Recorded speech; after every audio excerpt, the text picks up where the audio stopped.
Parents have read it. What's the weirdest thing you've found in your kid's room? Part 2. Story 1. Little after my son learned to write his name, I found it scrawled on his wall in poop. He denied it. Story 2. My dad found a pack of Pokemon cards.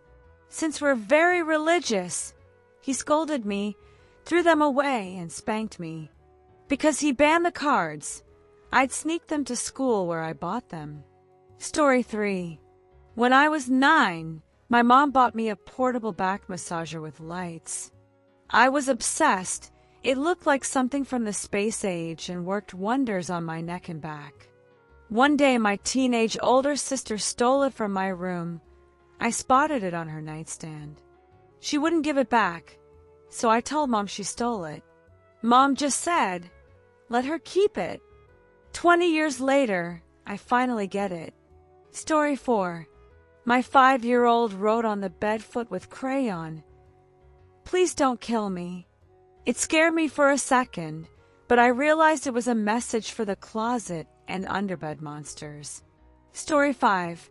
I'm 16. I remember my uncles, who babysat me, laughing because I was blowing a flesh-colored whistle with 2 balls at the end that I found in a drawer. As a 5-year-old, I had no idea what it was, but 3 years ago I found it in my old toys and everything clicked. Story 6. In middle school, I used to save ketchup and mustard packets from lunch, just something to play with in class until the bell. When I got home, I kept them because I didn't want to waste food. Eventually, I had 3 shoe boxes full of sauce packets under my bed. I quit a year later, came home from summer camp, and Mom never mentioned the Playboy under my bed, but she was utterly baffled why I'd have 3 shoe boxes of ketchup and mustard. Story 7. My cousin's parents found a full, unopened pack of bacon under his bed. He wanted it all to himself. Can't blame the logic, but the execution was sloppy. Story 8.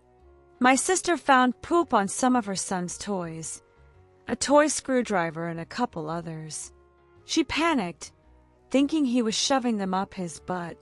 Turns out he was pooping on the floor, using the toys to scoop it up and hide it, which was apparently way better. He was about 3. He's in college now, I still remind him.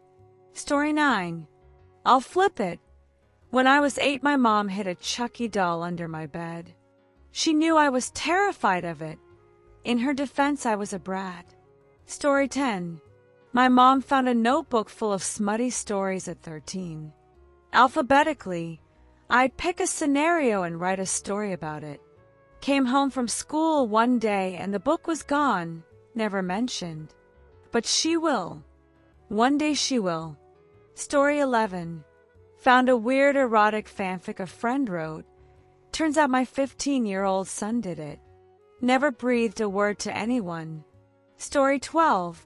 My dad trained police dogs from 1982 to 2010, K9S and drug sniffers. He used to raid my room. Every so often I'd come home from school to my weed bag or pipes laid out on my bed with a note. Find a better spot. I need more challenge. Story 13. Dad found my 50 Shades trilogy at 14. I'd already read the PDFs but bought the books because I collect them. They timidly tried to take them away, but we never had the talk. One day I just wanted my books back, so I grabbed them from their room. Nobody said a word. Years ago now. Story 14. When my husband was 5 or 6, his mom couldn't figure out why his room smelled worse every day for 2 weeks. She finally searched and found a nest in the back of his closet.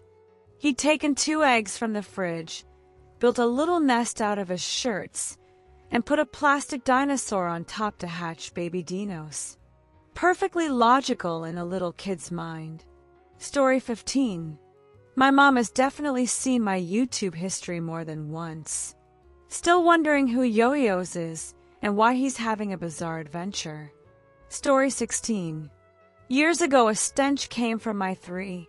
or 4-year-old niece's room. I started cleaning. The smell got stronger the more dolls I piled into the toy box. Emptied it again, no source. As I put dolls away, something fell from one's diaper. Inspection revealed real human poop. Deeper check, every doll diaper had real poop. Hers. She was really into role play. Story 17. At 10 or 11, I felt guilty for being a horrible person. Kid stuff. Maybe not saying, I love you enough. To atone, I wrote, I love you, Dad. I love you, Mom. I love you, Sister 1. I love you, Sister 2, over and over like school punishment lines. Filled a whole page, then forgot. Room was a mess. Months or years later, I found the paper while cleaning and cringed. At the bottom, in Dad's handwriting, we love you too. Story 18. No idea why, but my 8-year-old taped a mustard packet to his door labeled Top Secret. Story 19.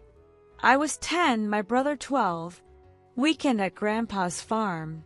Found a cock ring in the bathroom, obviously had no clue, so I showed my brother.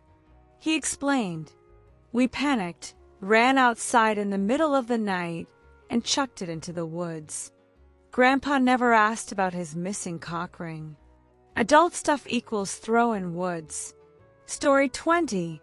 Not a parent, but found a note in my brother's room about killing my cat. Note, he never did. Story 21. Proud dad of 2 girls. Came home late from a work trip, went to say hi. In my 9-year-old's room, I noticed a mysterious shadow inside the globe I bought her. She loves countries. Didn't wake her, just took the globe out and opened it. A model flying saucer with boobs, clearly cut from a nudie mag. Still no explanation from either girl. Story 22. Not a parent, I'm the nanny. Once watched a 6-year-old Orthodox Jewish girl devastated she couldn't celebrate Christmas. No carols, no candy canes. While tucking her in, she showed me a gingerbread house made of saltines, pretzels, and peanut butter. Cutest thing ever. Never told her parents. She'd get in trouble, but she was special. Story 23. Friends' meat knives kept vanishing. 1 or 2 every few days until only 2 left. Then garden shears, wire, hammers gone. Everything under his kid's bed, plus forks and canned corned beef. Kids either weird or prepping for the apocalypse. Story 24. Found a naked Barbie bound and gagged in a shoebox under my 9-year-old daughter's bed. Box had a cutout window with rubber band bars lined with blankets. She's 17 now. No, never asked. Story 25. Tackled my 9-year-old son's disaster bedroom. Floor trash was impressive. Had to coach the kid. Then on his bookshelf, a Ziploc gallon bag stuffed with cafeteria plastic forks. Hundreds, a full school year's worth. Stared a long time, put it back, decided he should clean more often. 2 weeks later, found one in his coat pocket. Told him it's unhygienic. Let my gaze linger. His face changed. Well, guess I need a new hobby. Bought him a rock collecting starter kit next day. Story 26. 2 dozen sock pairs wedged between bed and wall. My 4-year-old kept saying he needed new socks. I'd buy 3 to 6 pairs weekly. Tell my husband. He'd do the same. Deep clean day. Pull bed from wall, sock avalanche. Asked why not in the laundry basket. Socks don't know how to swim yet. Didn't want them to drown. Poor socks.